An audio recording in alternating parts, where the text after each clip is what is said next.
what are some of the things that you have found that Uh, has been perhaps pushed back by society or pushed back by other people in the medical field, possibly?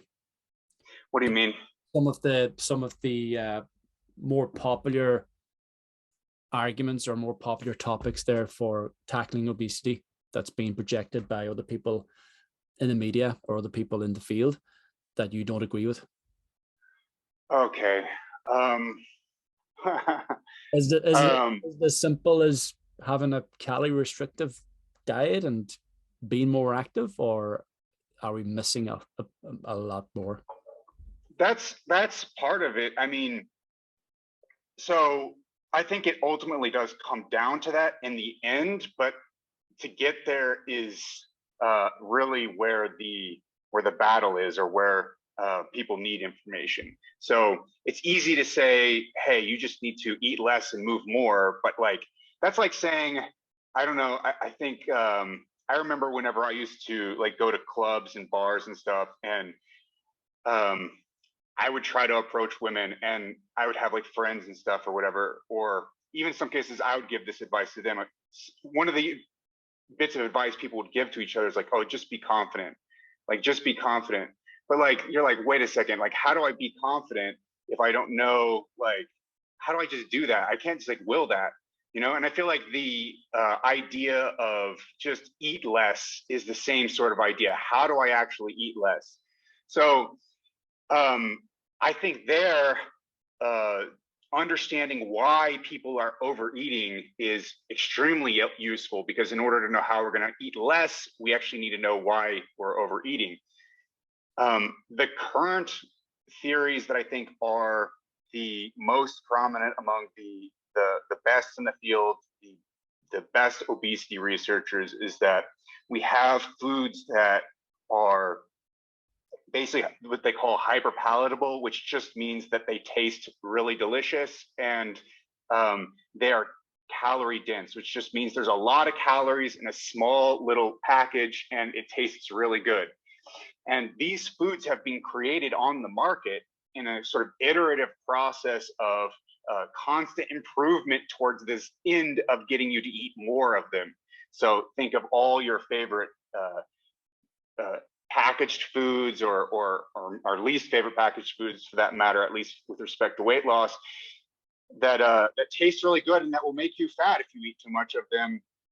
These foods have been created as a result of a very long evolutionary process of competition between different companies to get you to eat more of them. And the companies that figured out the formula to get you to eat the most uh, did well, and the ones that didn't do as well. And then there was competition at another level again. And so iteratively, we've got these foods that are making people obese because of the market has has produced uh, these foods that sell the best. So the foods that are selling the best are the most obesogenic, and basically the market itself is creating obesogenic foods because of the competition. So yeah, what are the characteristics of these? I already listed two. Basically, they're hyperpalatable and they're calorie dense, and I think those are the two main ones. So if you want to try to reduce your calorie intake, you want to eat foods that are not so uh, not so delicious. I mean, if you think of like what I have in front of me right now, I have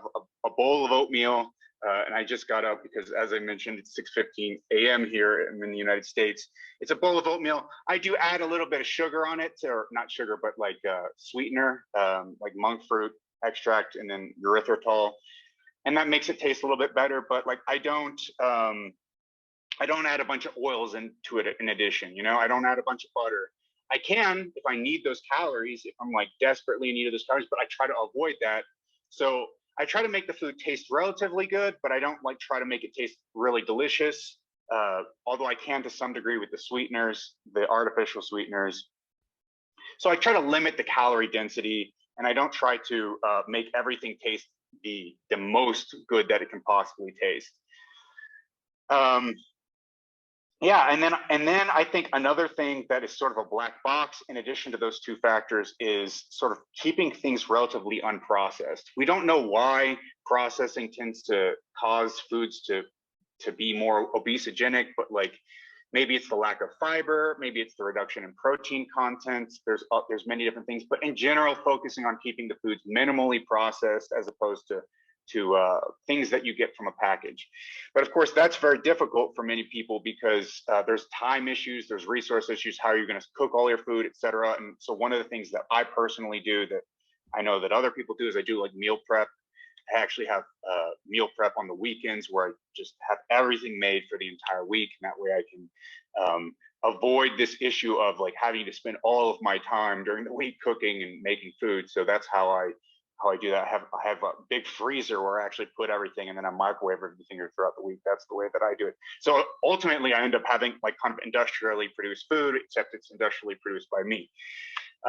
So it is very convenient, but yeah. So yeah, I think those, I would say calorie density, hyperpalatability, and the level of processedness are some of the three main issues with respect to reducing calorie intake. And then there's a bunch of other issues independent of calorie intake that also impact health. For example, sodium content, saturated fat content, fiber content, whether it's an animal or plant food, the protein content, etc. But yeah, as far as reducing calorie intake is concerned, the main things are going to be calorie density, hyperpalatability, and the level of processedness. And the rest is sort of building off of that sort of on the margins, which those other factors do have an impact and a significant impact. But what I've mentioned there, those three things are probably the main base to build on when you want to think about how to reduce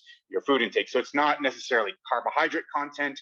You can have, again, I can have a bowl of oatmeal. I'm not going to get fat off of if I just eat bowls of oatmeal all day, I'm not going to get fat. It's going to be really hard to do that.